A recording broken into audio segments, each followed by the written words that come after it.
I'm Dave Freund, and this is The Next Page. And I am still flying without my right-hand person, Marisa Norcross, who is still on maternity. But I do have a special guest with me today, my nephew, Rob. Rob, welcome. Thank you for having me. So, Rob, why don't you introduce yourself to our listener?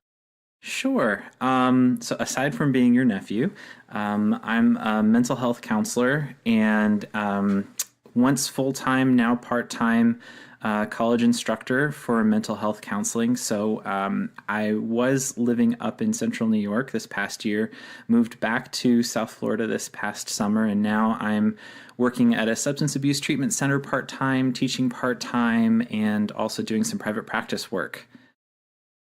Great. And in your private practice, what type of work do you specifically try to focus on?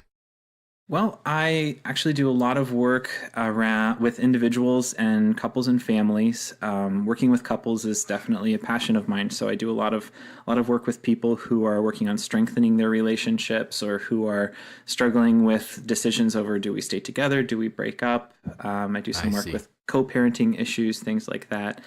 But then I also do a lot of individual work. And what I've noticed lately is that my work has come around a lot to things like spirituality, defining your purpose, interestingly enough.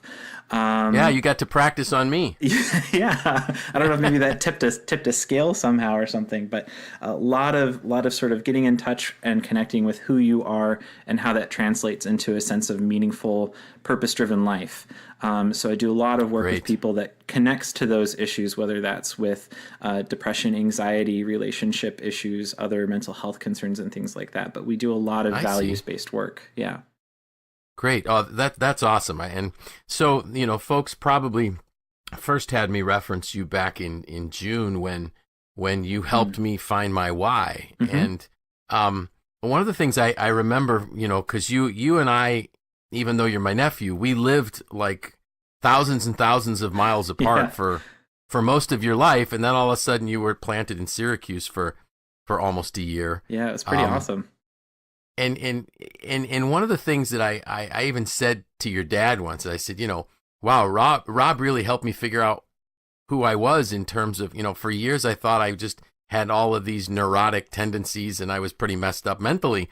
And then I find out that I'm not that messed up. So it was really good. Well, and I joke sometimes with people saying, we're all a little messed up. And if all of us are, then none of us are on some level. That's true. And I like the question that we always ask people. So really, what is typical? Yeah, exactly. There's actually a quote from the Addams Family of all things where Morticia Addams says that normal is an illusion. What is normal for the spider is chaos for the fly. And I love how that communicates the idea of relativity perfectly. Yeah. Absolutely. So, Rob, for our listeners' sake, when I was going through the process of discovering my why or discovering my purpose, my calling, whatever you might want to call it, I had actually asked you, and you and I, we both had read a book that Simon Sinek had put out called Find Your Why, mm-hmm. and they heard my perspective of what our meeting was like when you and I spent a couple hours together. But when we came together, what were you doing to help me? Sure. When I think back to it, there are really two big things that come to mind for me. The first is sort of a general skill that I think is useful for everyone, in that whether you're in business or you're in the helping professions or you're simply trying to be a good friend or partner or fill in the blank, that really comes in useful. And that's active listening. Being able to really be mindfully present for the conversation and try to connect with what the other person is saying from their perspective. That's something that we talk about a lot when we're training future counselors and things like that. But I find that, like, in my marriage or in my friendships or things like that, or in this experience with you, that really was an important thing to, not get lost in my own thinking about what you were saying, but to really just be present with what you were actually saying. Right. And I think that's where the patterns emerged for me in a lot of ways.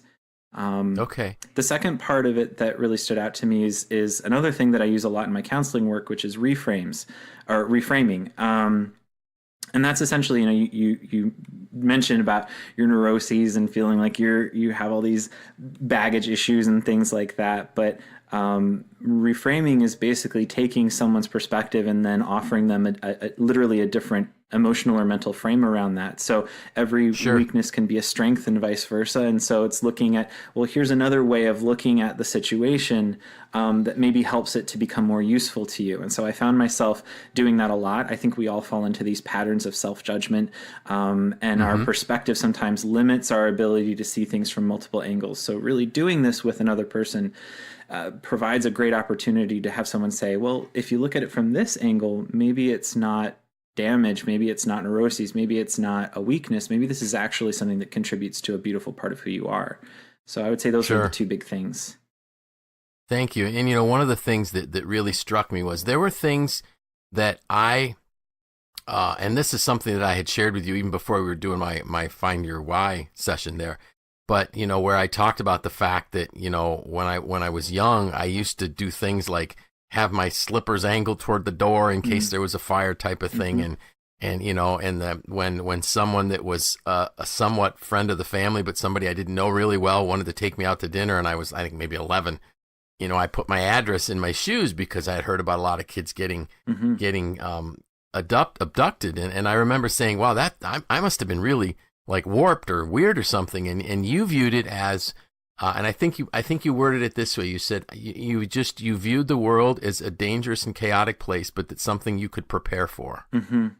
Yeah. And to me, that really struck me, that things that I really thought were serious issues when I was younger. I mean, it's not that like I lay awake at night worrying about those things anymore. But when I was younger, I wondered, why do I have these weird thoughts and things? And you actually framed it in such a way for me that it was actually a strength. Yeah. Which was giving me courage to address things like that.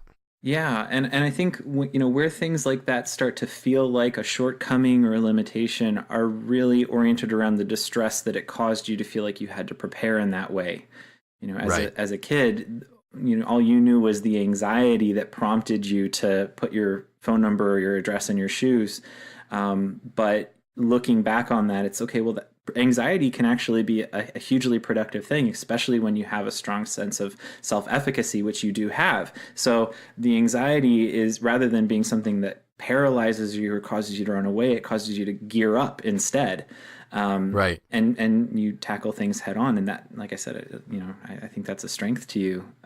Where that might maybe impede your effectiveness is if it does get to a place where the anxiety is detracting from your ability to enjoy the experience or to feel like you're really tackling it in an effective way. If you're judging yourself really strongly or you're condemning yourself if things aren't done perfectly because of that anxiety, that can maybe get in the way. But I think that has to do more with a person's flexibility or the rigidity that maybe they bring to their experiences. And as long as we're able to keep that in a flexible space of, nothing's ever going to be perfect, but I can at least be prepared, I think that can be an asset for sure. Awesome. So that's why I love having conversations with you, because it makes so much sense. One of the things that you said a little bit earlier was that the anxiety was actually it can be a very positive thing. So that there's something that's causing us to feel anxious.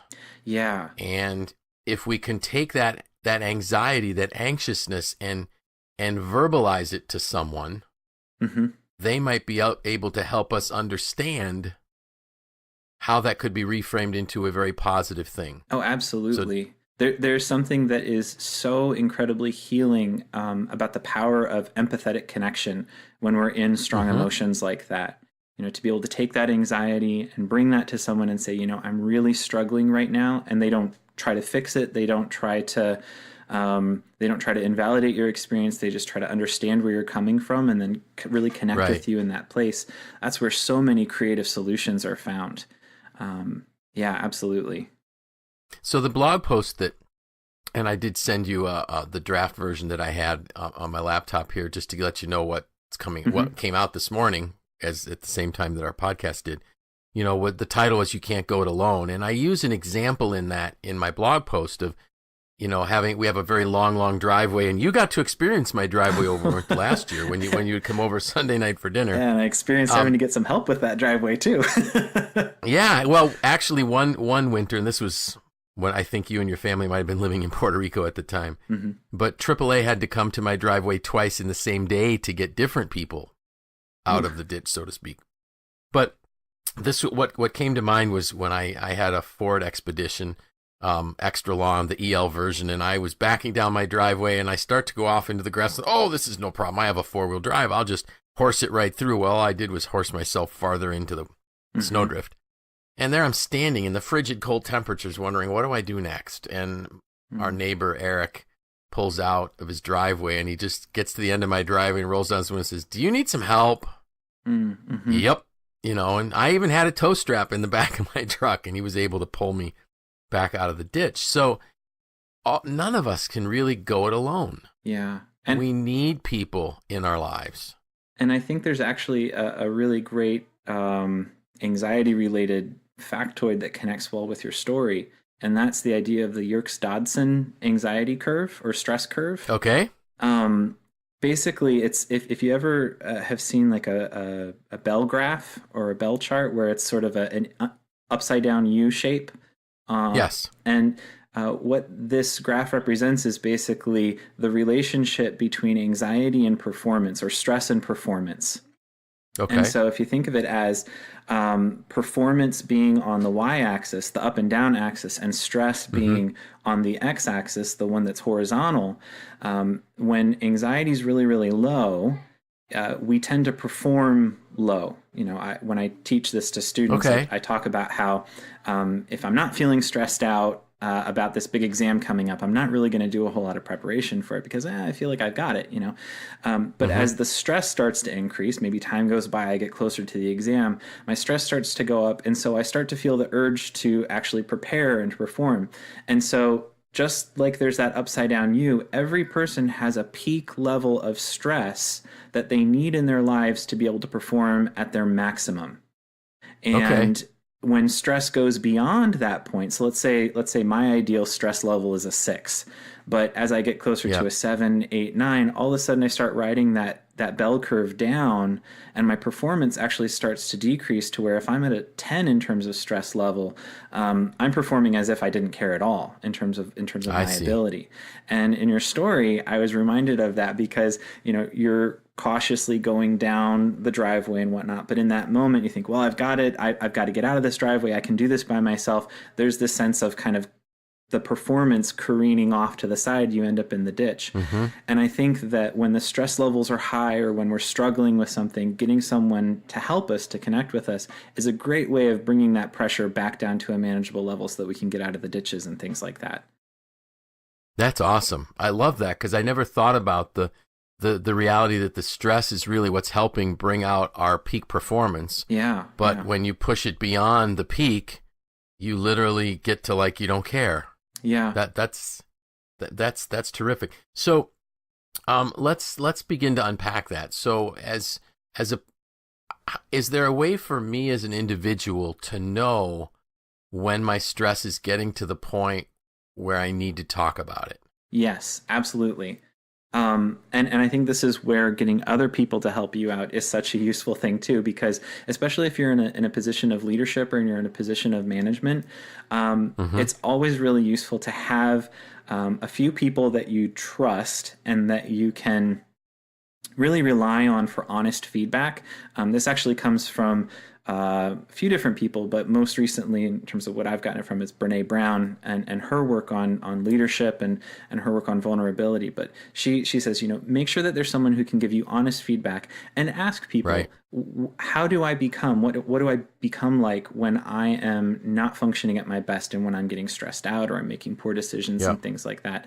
And their feedback can often help us to recognize sort of the weather signals of, I'm getting to that place where I'm not being productive. And there are patterns that people fall into, such as either being over-functioners or under-functioners in times of high stress. Interestingly, there tends to be some birth order influence of that. At least that's what the anecdotal evidence seems to suggest. Really? That if you're a firstborn, whether in truth, or what we would call a psychological firstborn. So a psychological firstborn would be someone, I believe, like you, because you and my dad are about 5 years apart, right?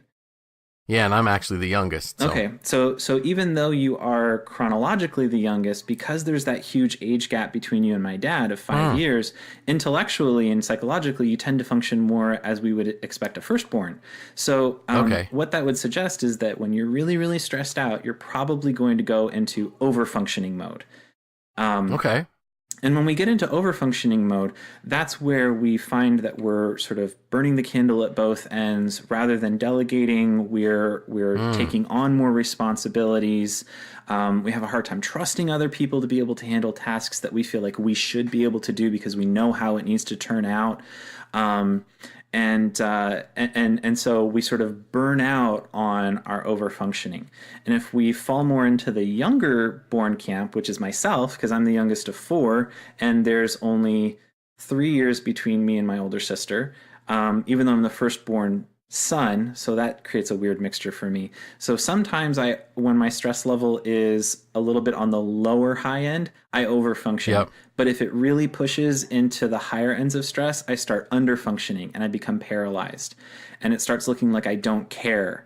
And things don't get done, deadlines get missed, things like that. So recognizing what you do, sort of sitting and evaluating, what do I do when I'm really, really stressed out, can be a great way to see your opportunities for growth, but then also having people that you can connect with and who you can trust to give you that information and that feedback can also be a really useful thing. So I think taking that two-pronged approach can be a useful strategy.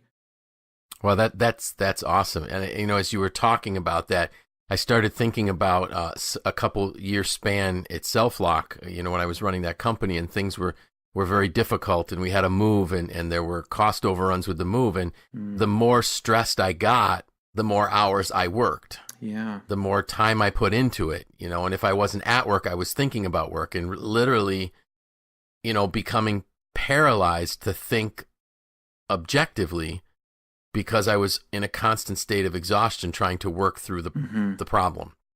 Yeah. When if I would have had somebody say, why don't you go take a week's vacation? Yeah.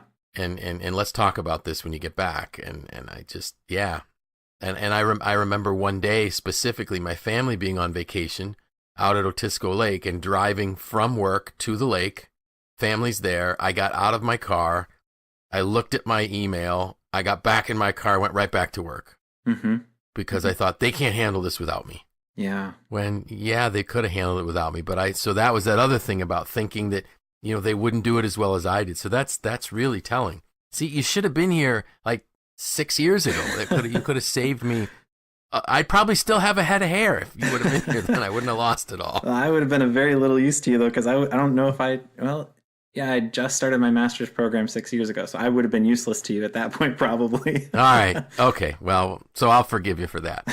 So that's awesome, that information. That is so good. So let's talk about now, if I'm a person that I, that is that trusted helper or advisor, and you talked about active listening. So what's that? You did say it's like listening to it from my perspective, but what are some tips that you can help us with to maintain the focus on being an active listener and not just trying to give our point of view type of thing? Okay. Well, the first thing that actually comes to mind to me is if someone is reading Simon Sinek's book, Finding Your Why, there will be some good tips in there on active listening. The first being, if you know that you struggle with this, take notes. And don't take copious notes, but at least use keywords and things like that. And write down the things that stick out to you so that you don't feel like you have to get trapped in that narrative, but that you can jot it down and come back to it later. And that'll jog your memory to it, but you want to keep up in the flow of what the other person is saying. So note-taking can be a really useful thing. Great. I think that active listening requires activity as part of the name. And so what that means is that if you're listening actively, you're asking questions to get more detail. You are summarizing what the other person is saying when there's a natural stopping point. So I think I remember when you and I talked, I did a lot of let me see if I understand this correctly, and then I kind of told it back to you. And Yeah, and you then did. gave you the opportunity to clarify or add to. That can be a really useful thing, because as much as we want to try to be unbiased listeners, we're always filtering things through our own perceptions. So Right. getting the other person's feedback on how I'm hearing it can be a really useful thing. So asking those clarifying questions, summarizing and reflecting things back to them. The other thing that I think is really useful about active listening is that it's not just allowing the other person to talk. It's also asking questions. So in Right. motivational interviewing, which is one of the styles of engagement that I'll use in counseling, we use the OARS acronym. And the O for that stands for open-ended questions. So that might be something like, how did that impact you? Putting those addresses in your shoes, or what was that like for you, as opposed to a yes/no question, which is Right. more about confirmation or rejection. So asking open-ended questions is a great way to continue the narrative and build your understanding, and it gives the other person the opportunity to sort of add to the story and flesh that out more. So I think that's another great way to engage in active listening.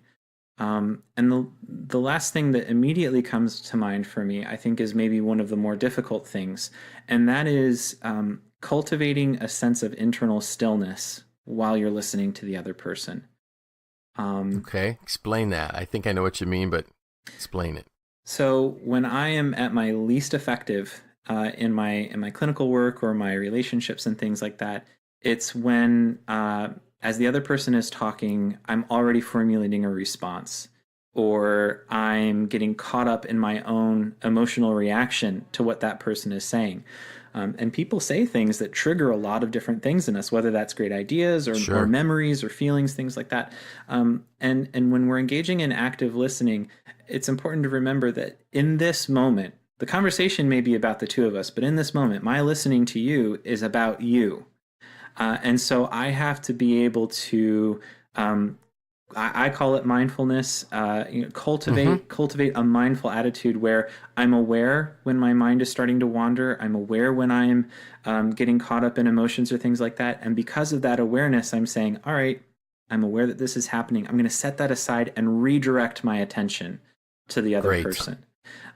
And for some people that comes really easy, but for some people that requires a lot of work. And so mindfulness and cultivating internal stillness really it's a benefit if that can be a daily practice that people do, because Right. that will help you to really be present when you're having those conversations with other people.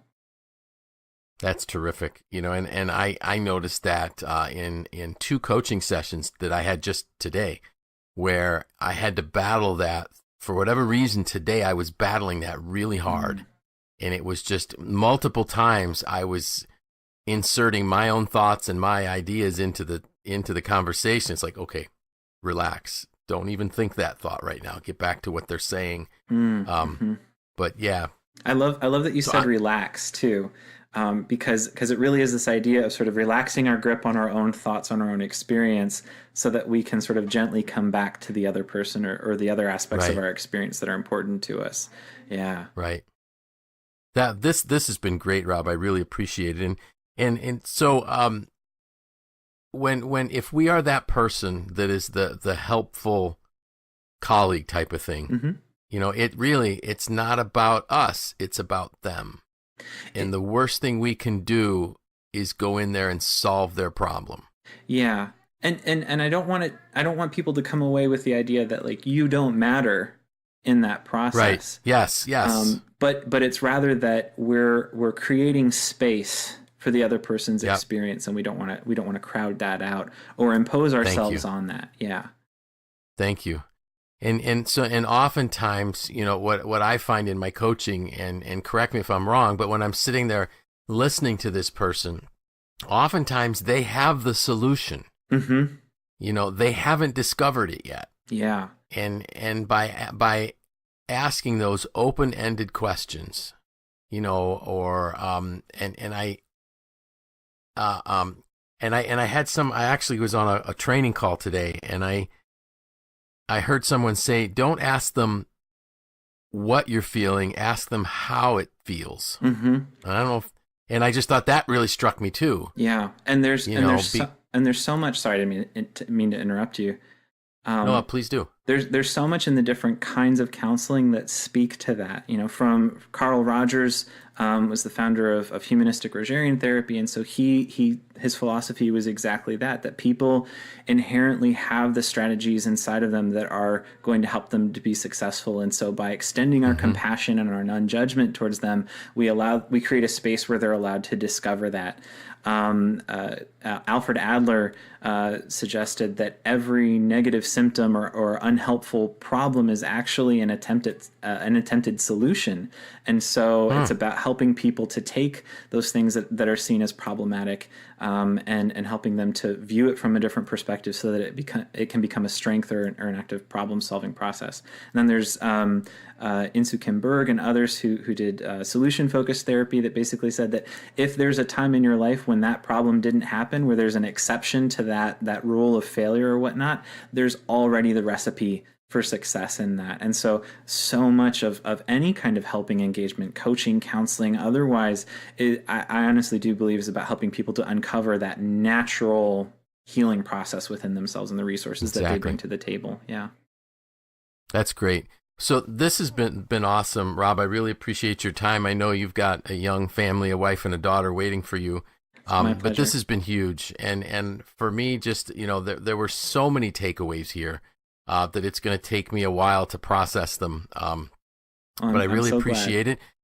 And I hope that, in the not too distant future, you and I can connect again, and maybe we'll get Marisa on the call as well, and she can hold us both accountable. Oh, that'd be a lot of fun. To saying some things that are meaningful. Well, thank you so much. And again, thank you for helping me find my why, because it made a difference. And I really appreciate all the conversations we had, and I'm sure our listeners will have a lot of takeaways from this as well. Oh, my pleasure. So thanks, Rob. I appreciate it. You're very welcome. And with that, this was The Next Page.